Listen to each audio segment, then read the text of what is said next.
નમસ્કાર દર્શક મિત્રો, દિલોક સત્તા શોમાં આપનું સ્વાગત છે।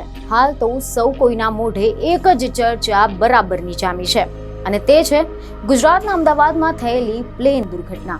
અને જેમ જેમ આ દુર્ઘટનાની વિગતો સામે આવી રહી છે તેમ તેમ લોકો આશ્ચર્યમાં મુકાઈ ગયા છે। પરંતુ આજે અમે તમને વર્ષ 1988માં થયેલી એક એવી ઉડ્ડયન ઇતિહાસની સૌથી અવિશ્વસનીય ઘટના વિશે જણાવીશું કે જેણે જાણીને તમારા પણ રૂંવાટા ઊભા થઈ જશે। વિચાર કરો કે તમે અત્યારે એક પ્લેનમાં મુસાફરી કરી રહ્યા છો અને અચાનક જ તમને અનુભવ થાય છે કે વિમાનમાં કંઈક તો ગડબડ થઈ રહી છે અને આવી ઇમરજન્સી સ્થિતિમાં તમે ઓક્સિજન માસ્ક લેવા માટે તમારો હાથ ઊંચો કરો છો અને અચાનક જ તમારા વિમાનની છત જ ઉડી જાય છે। આટલી કલ્પના કરતા જ આપણે ફફડી ઉઠીએ છીએ। તો હવે અમે તમને કહીએ કે આવી જ ઘટના ખરેખરમાં બની છે। જી હા, 2000 ફૂટે ઊંચું ઉડતું વિમાનનું છાપરું અચાનક જ ઉડી ગયું હતું અને એટલું જ નહીં, આ ઘટનામાં એક એર હોસ્ટેસ પણ ફંગોળાઈ ગઈ હતી। પરંતુ પાયલટની હિંમતની દાદ આપવી પડે કે તેને હિંમત દાખવી અને એટલી સમજદારીથી કામ લીધું કે તેના કારણે 95 જેટલા મુસાફરો કાળનો કોળિયો બનતા રહી ગયા હતા। આપણે એવા ઘણા બધા કિસ્સા જોયા છે કે જેમાં ઘણી વખત આવા જ સંકટના સમયે કોઈ વ્યક્તિ નાયક બનીને ઉભરી આવે છે અને બસ આ કિસ્સામાં પણ આવું જ કંઈક બન્યું છે। હવે જો આપણે આના વિશે ડિટેલમાં વાત કરીએ તો મીડિયા રિપોર્ટમાંથી એવી માહિતી મળી રહી છે કે અમેરિકાની અલોહા એરલાઇન્સની ફ્લાઇટ 28 એપ્રિલ 1988ના દિવસે હવાઈના હિલો એરપોર્ટથી હોનોલુલુ આંતરરાષ્ટ્રીય હવાઈ મથક માટે બપોરે 1:45 રવાના થયું હતું અને જો કોઈ સમસ્યા થાય તો આ વિમાને માવી હવા મથકે ઉતારવાનું નક્કી કર્યું હતું કારણ કે તે એક વૈકલ્પિક એરપોર્ટ હતું। અને જ્યારે પ્લેન ટેક ઓફ કર્યું ત્યારે થોડી જ વારમાં 24,000 ફૂટની ઊંચાઈએ પહોંચી ગયું હતું અને થોડા સમય પછી અચાનક બધાને જોરદાર આંચકો લાગ્યો હતો। મુસાફરોએ હાશકારો લીધો કે ત્યાં તો વિમાનનો અમુક ભાગ જેને ફ્યુઝલેજ કહેવાય છે તે તૂટી ગયો હતો અને આ ભાગ તૂટીને હવામાં ઉડી ગયો હતો। બાકીના ક્રૂ મેમ્બર્સ અને પેસેન્જરો ખૂબ જ ડરી ગયા હતા અને ડરથી ચીસો પાડવા લાગ્યા હતા। તેમને ખાતરી થઈ ગઈ હતી કે તેઓ હવે બચશે જ નહીં અને આટલી ડરામણી બાબત એ બની કે આ દરમિયાન ડ્રિંક્સ પીરસી રહેલી સિનિયર ફ્લાઇટ એટેન્ડન્ટ હવામાં ઉડી ગયા હતા અને મુસાફરો આ દ્રશ્ય જોઈને જ સ્તબ્ધ થઈ ગયા હતા। અને આવામાં મુસાફરો એક સાંકડી અને પાતળી ચીજ એટલે કે સીટ બેલ્ટ પર ટકી રહ્યા હતા। વિચાર કરો કે હવામાં છાપરા વગરનું વિમાન ઉડી રહ્યું છે અને નીચે પેસિફિક મહાસાગર।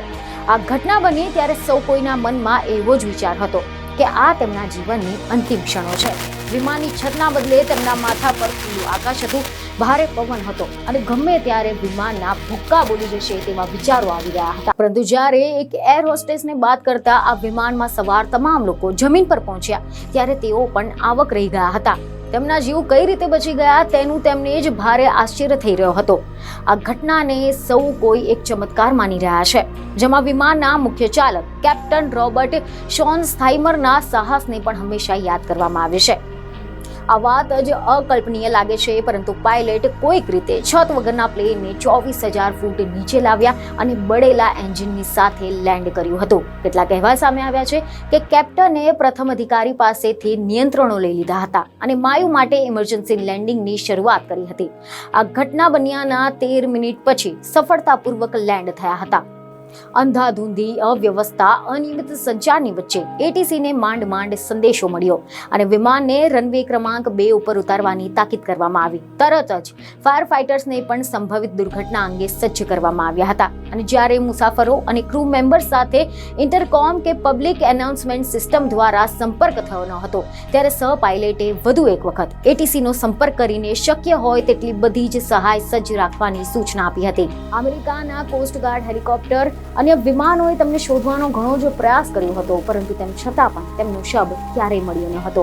જોકે હવાઈ એરપોર્ટ તેમની સ્મૃતિ બગીચાનું નિર્માણ કરવામાં આવ્યું છે તો બીજી તરફ આ દુર્ઘટનામાં અન્ય લોકોના જીવ બચાવવાનો શ્રેય જેને જાય છે એ વિમાનના મુખ્ય ચાલક કેપ્ટન રોબર્ટ શોનસ્થાઇમરની ઉંમર 44 વર્ષની હતી અને તેઓ 11 વર્ષથી આ કંપની સાથે જોડાયેલા હતા અને તેમને કુલ 8,000 કલાકનો વિમાન ઉડાનનો અનુભવ હતો।